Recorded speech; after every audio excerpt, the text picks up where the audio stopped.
विपत्ति, ऐसा संकट, ऐसा जाल कि लगता है अब क्या हो। अब वो राजी हो रही, छूटा भजन छूटा। और जो चतुर है, राधा राधा राधा राधा राधा, मर जाऊंगा पर छोड़ूंगा नहीं, नष्ट हो जाऊंगा पर नाम नहीं छोड़ूंगा, सब अपमानित करें नाम नहीं छोड़ूंगा।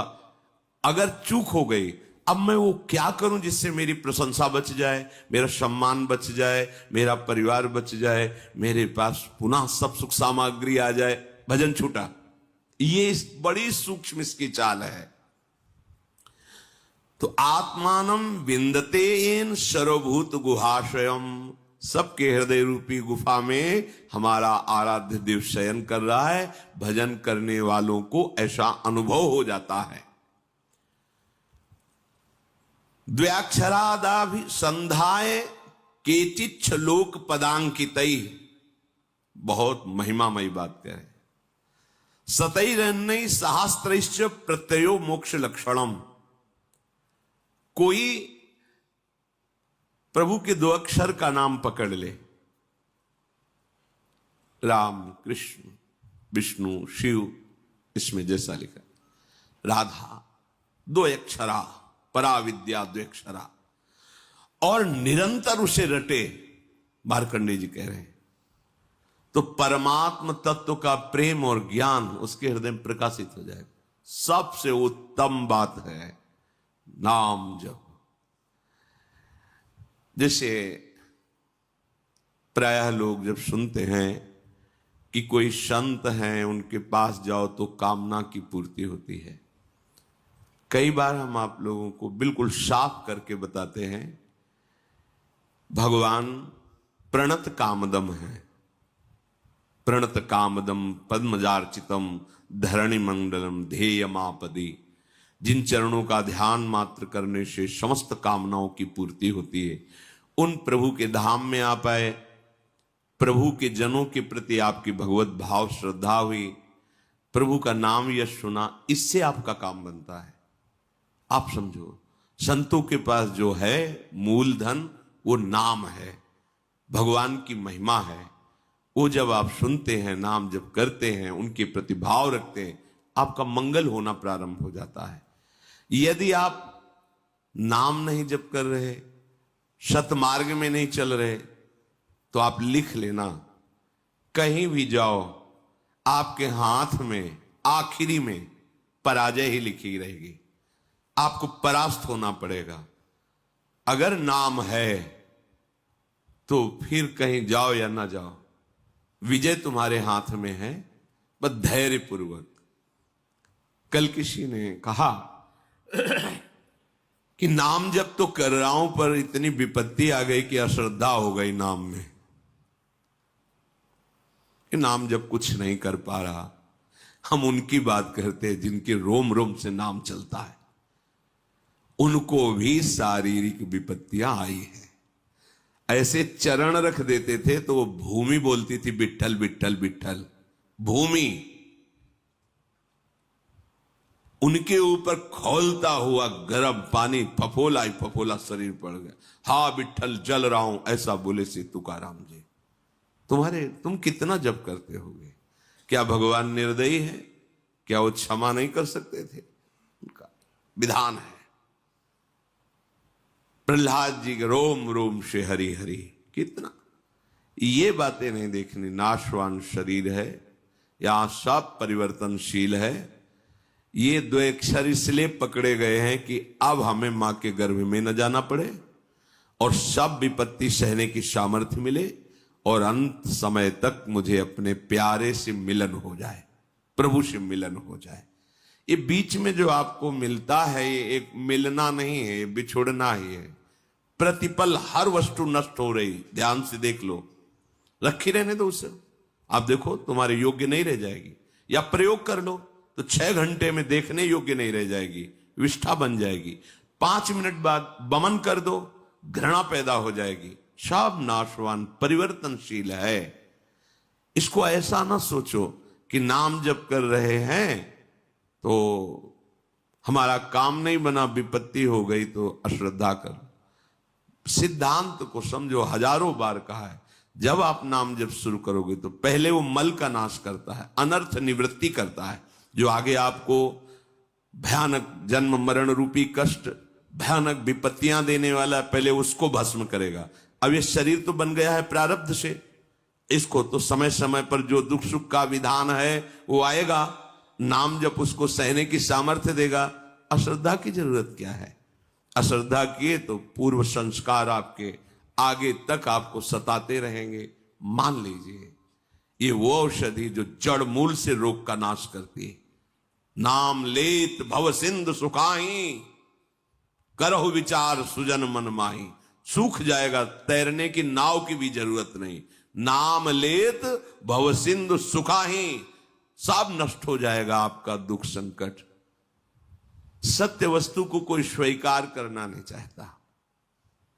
नाटक को सत्य मान करके, ये संसार एक माया का नाटक है, वो इसे सत्य मान करके इसे भोगना चाहता है, इसका स्वामी बनना चाहता है, मायापति बनना चाहता है। सत्य बात स्वीकार कर ले तो आनंद मगन हो जाए, पर सत्य कड़ुआ लगता है। लगता है ये ठीक है, प्रवचन करो, सुन लिया, पर हमें चाहिए ये। तो जो चाहिए वो कितने दिन के लिए, कितने मिनट के लिए, पर वर्तमान का सुख भोगी मन इतना निश्चय कर लेता है कि ये चाहिए, और अपना जीवन पूरा का पूरा जीवन चाहिए में। और जो चतुर होता है वो जाहे न चाहिए कबहू कसो, नहीं नहीं, तो वो जो चाहिए मांग रहे हैं वो उसके पीछे लुटता घूमता है, और उसके सामने सच्चिदानंद भगवान होते हैं। और जिसको चाहिए उसके सामने माया होती, कुछ पकड़ में ही नहीं आता, पूरा जीवन निकल जाता है, कुछ हाथ में नहीं। अब जा रहे हो अपने देश, क्या है तुम्हारे पास? कुछ नहीं, यही चिंतन है। ये चिंतन तो आगे का जन्म निर्णय कर देगा। हाँ, राधा राधा कहा है, अब ये जमा है। यहां कह रहे द्वेक्षरादभिसंधाय, कैसा? टूटने न पावे तार, संधि बनी रहे, राधा राधा राधा राधा राधा। तो क्या बोले? ये दो अक्षर ही तुम्हें परमात्म तत्व का ज्ञान और प्रेम प्रदान कर देंगे, बहुत पढ़ने की जरूरत नहीं है। सैकड़ों शास्त्र हैं, सैकड़ों शास्त्रों के वाक्य हैं, क्या क्या पकड़ोगे? जीवन बहुत थोड़ा है, क्या करें? बस नाम पकड़ लो। एक बार ऐसा मान करके, लाभ मिले ना मिले, हानि हो, नरक मिले, दुख मिले, सुख मिले, एक बार संतों की बात मान लेते हैं भाई। बहुत माना है सबकी बात, एक बार मान लेते हैं। अब जब तक श्वास रहेगी नाम जपेंगे, निहाल हो जाओगे, देख लेना। पर ये ऐसा नहीं कि कुछ दिन ऐसे थोड़ा जपे और देखें कि लाभ हुआ कि नहीं। तो लाभ तो हुआ, पर तुम देखने लायक नहीं हो उस लाभ को। तुम्हारे अंदर दिव्य दृष्टि थोड़ी जागृत हो गई कि हमारे पूर्व संस्कार इतने जमा थे, नाम ने भस्म कर दिया। अब वो देखो तो नाच पड़ो, पर वो तो दिखाई नहीं देता। वर्तमान की विपत्ति दिखाई देती है, जो शरीर रचने के समय निर्धारित कर दी गई थी कि इस तिथि को, इस समय से ये तुम्हें दंड मिलेगा। अब नाम पहले पीछे का तुम्हारा भस्म कर रहा है। अब अज्ञानी जी वो सोच रहा है हम पीछे थे भी कि नहीं थे, हम तो अभी देख रहे हैं। तुम्हारे देखने से नहीं है, तुम्हारे अनंत जन्मों का हिसाब जमा हुआ। तुम अविनाशी जीव हो, बार बार शरीर पकड़ते हो और छोड़ते हो, उसके बीच में जो कर्म होता है तुम्हें उसको भोगना पड़ता है। ये भागवतिक सिद्धांत तुम्हारे ना कहने से थोड़ी हो जाएगा। तो जो बोध है, मोक्ष है, प्रेम है, ये आपको सहज में प्राप्त हो जाएगा यदि दो अक्षर द्वेक्षरादभिसंधाय अपनी जीव से जोड़ते रहो। राधा राधा राधा राधा। नायम लोकोस्ति न परो न सुखम संशयात्मनः। बहुत ध्यान देकर सुनिए।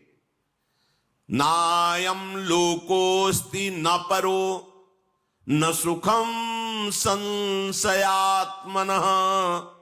ऊचुर ज्ञान विदो वृद्ध्या प्रत्ययो मोक्ष लक्षणम।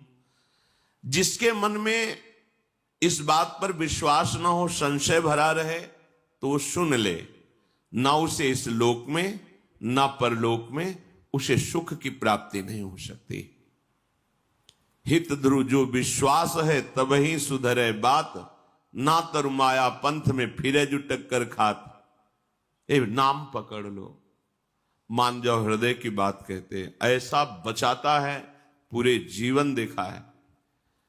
अगर वो ना हो तो माया ऐसे जाल रचती है कि लगता है अब क्या, तब लगता है नहीं, ये चकाचौंध माया की नाम नाम, वो एक इतना मजबूत पकड़ है, वो फिर माया हिला नहीं पाती, वो पकड़ पार हो जाता है।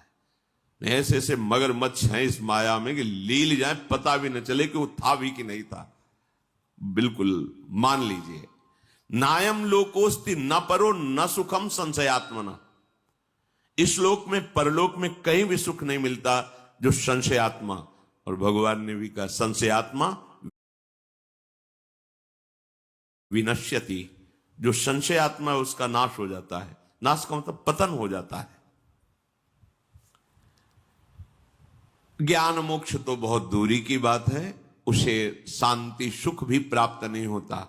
इसलिए जो ज्ञान वृद्ध पुरुष हैं उनके कथन पर ध्यान दे। मार्कंडे जी कह रहे हैं, वयोवृद्ध नहीं कह रहे हैं, जो ज्ञान वृद्ध हैं उनके कथन पर ध्यान दे, उनके वचनों पर ध्यान दे। उनके वचनों से तुम्हें शास्त्रों का वास्तविक प्रयोजन क्या है ये पता चल जाएगा कि हमारे जीवन का प्रयोजन क्या है। हम जिए चले जा रहे हैं, कर्म करते चले जा रहे हैं, भोगते चले जा रहे हैं, मेरा लक्ष्य क्या है, मेरा विश्राम स्थल क्या है। तब आपको समझ में आएगा विश्राम स्थल भगवत प्राप्ति है। इंद्रियाणाम प्रसादेन तदेतत् परिवर्जयेत्, तस्मादनशनम दिव्यम निरुद्धेन्द्रिय गोचरम। अतः मेरी बात ध्यान से सुनो, सबको चाहिए कि इंद्रियों को पवित्र कर लो। तो इंद्रियों के पवित्र तीर्थ स्नान से नहीं होंगे। कैसे होंगे? निषिद्ध विषय भोगों का त्याग करने से इंद्रियां और मन पवित्र हो जाता है। जो धर्म कहता है भोग लो, धर्म विरुद्ध यदि भोग भोगा, हर इंद्री का भोग है। जैसे खान पान के लिए सात्विक भोजन, अच्छे से 56 भोग बनते हैं अपने, 56 भोग प्रभु को जब भोग लगते हैं, देखो बिहारी जो राधा 56 भोग बनते, कितने सुंदर सुंदर स्वादिष्ट पदार्थ।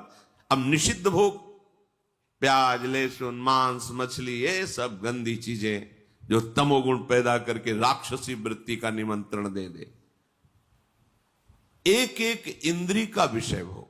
जनेन्द्री, गृहस्थ हो, धर्मयुक्त है, आपने पाणिग्रहण संस्कार किया है, आप तो आपकी जनेन्द्री भोग भोगते हुए भी पवित्र है।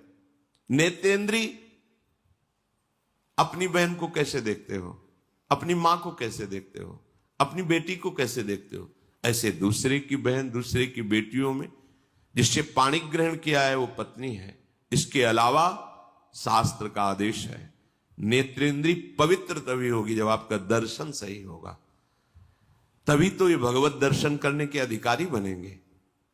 चाहे लाख समझाओ पर ये मनमुखी चाल चलने वाले मानते नहीं हैं। सर्वांतर्यामी हृदय में बैठा है, तुम लुक छुप करके गलत दर्शन कर रहे हो, तो तुम भगवत दर्शन के कैसे अधिकारी हो सकते हो? इंद्रियां कब पवित्र होती हैं? जब निषिद्ध भोगों का त्याग कर दिया जाता है।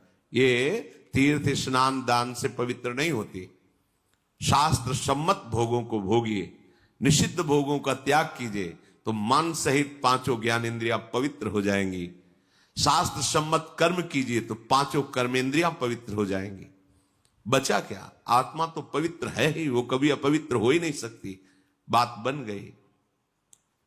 इंद्रियों की निर्मलता विषय भोगने से रोकने से होती है। विषयों के सेवन से इंद्रियां मलिन हो जाती हैं। बड़ा गूढ़ रहस्य है ये। इंद्रियों की पवित्रता विषय भोगों में जाने से रोकने से होती है, उनमें सामर्थ्य आती है।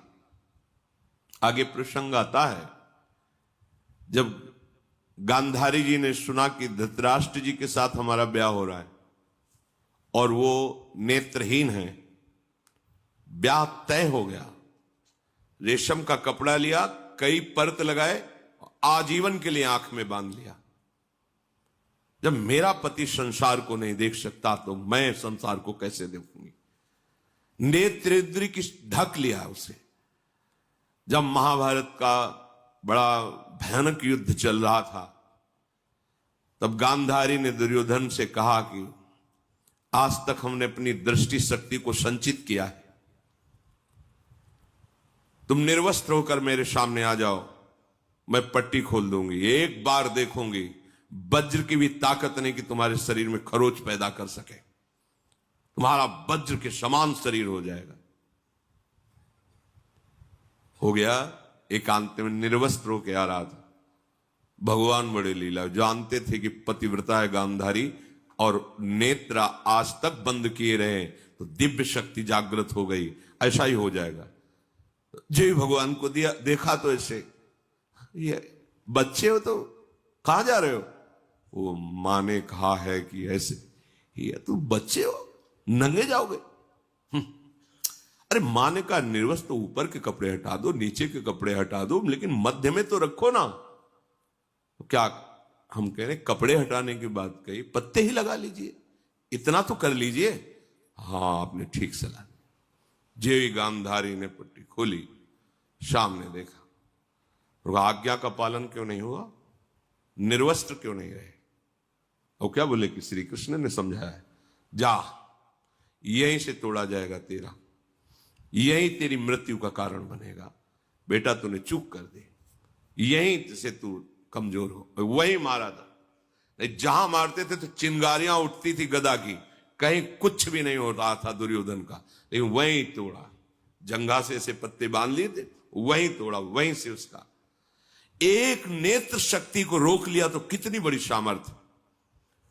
जो वाणी से मौन रहते हैं, कभी असत्य भाषण नहीं करते, नाम जप करते, वो अगर बोल दे होश में हो जाना, बिल्कुल सत्य हो, क्योंकि उनकी वाणी की सामर्थ्य जागृत हो चुकी है। हर इंद्री को जब भोगों से रोक दिया जाता है तो उसके अंदर अपार सामर्थ्य आ जाती है। पर यह बात सहज नहीं है। हम जो सोचते हैं वो क्यों नहीं होता, हम जो करते हैं वो क्यों नहीं सफल होता, क्योंकि पावर ही नहीं है। जब जो मनाया खा लिया, जब मनाया कर लिया, जब जो मनाया देख लिया, तो तुम्हारे अंदर आध्यात्मिक शक्ति नहीं। सब कार्य आध्यात्मिक शक्ति से होते हैं। थोड़ा तो समझिए, थोड़ा तो अपनी इंद्रियों पर शासन कीजिए। इंद्रियों में सामर्थ्य और निर्मलता आती निरोध, निरोध माने रोकने से। विषयों का जितना शास्त्र आदेश करता है उतना स्वीकार, शेष विरोध, वो आगे भजन कर सकता है। जो ये लोग कहते भजन नहीं बनता तो मनमानी आचरण बनते हैं ना, इसीलिए भजन नहीं बनता। शास्त्र क्या आज्ञा कर रहा है? तपसा स्वर्ग गमनम भोगो दानेन जायते, ज्ञानेन मोक्षो विज्ञेयस तीर्थ स्नान दघक्षया। तीर्थ स्नान से पाप नष्ट होते हैं, तपस्या से स्वर्गलोक की प्राप्ति होती है, दान से अधिक भोगों की प्राप्ति होती है। आप जो दान कर रहे हो कई गुना बढ़कर आपको मिलेगा अगर सत्पात्र को हुआ है। पर यदि भगवत तत्व का ज्ञान हो गया है तो आवागमन मिट जाता है, सारे कष्ट मिट जाते। वो केवल भगवत तत्व के ज्ञान से ही होगा, वो तुम्हारे दान पुण्य से नहीं।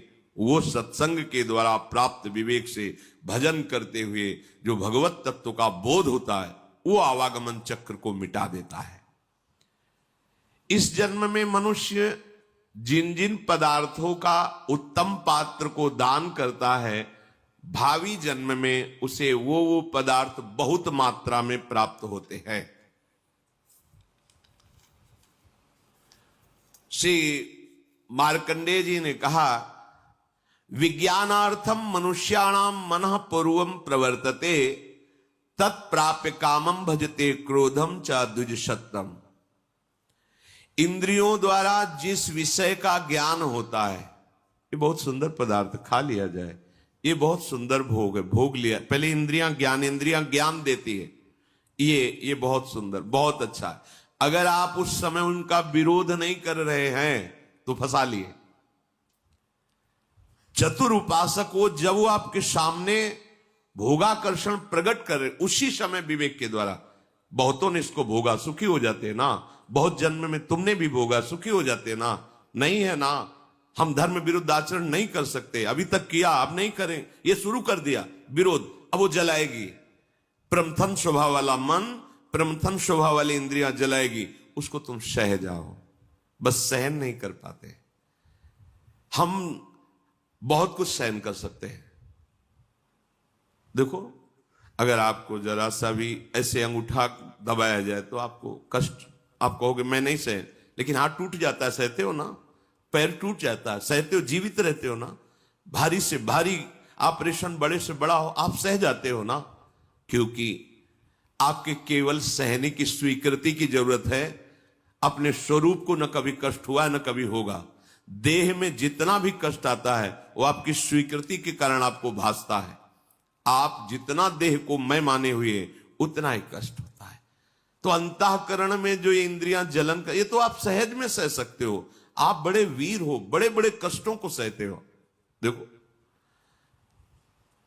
कितना कष्ट होता है मां को जब वो 9 महीने गर्भ को धारण करती है, प्रसव में कितना कष्ट होता है, पर उस सब सह करके अब अपने जरा विचार करो, अगर थोड़ा ज्यादा हो जाए, गैस बन जाए पेट में तो कैसा लगता है। वो हमें पूरा 9 महीने धारण किए रहे, सब कष्ट सह सकते हो आप भगवान के अंश हो। ये जो आप डर जाते हो ना कि मन की बात अगर नहीं पूरी करेंगे तो ये बराबर जलाता रहेगा, नहीं जलाता नहीं रहेगा, वो जल के शुद्ध हो जाएगा। अगर मैंने अपने मन और इंद्रियों की बात नहीं की तो मैं जी नहीं पाऊंगा, ये केवल डरा रहा है, तुम जी नहीं अमर हो जाओगे। अगर ये बात तुम स्वीकार कर लो कि तेरे प्रेरित किए हुए गलत मार्ग में मैं नहीं चलूंगा। इंद्रियों द्वारा किसी विषय का ज्ञान जब आपको कराया जा रहा है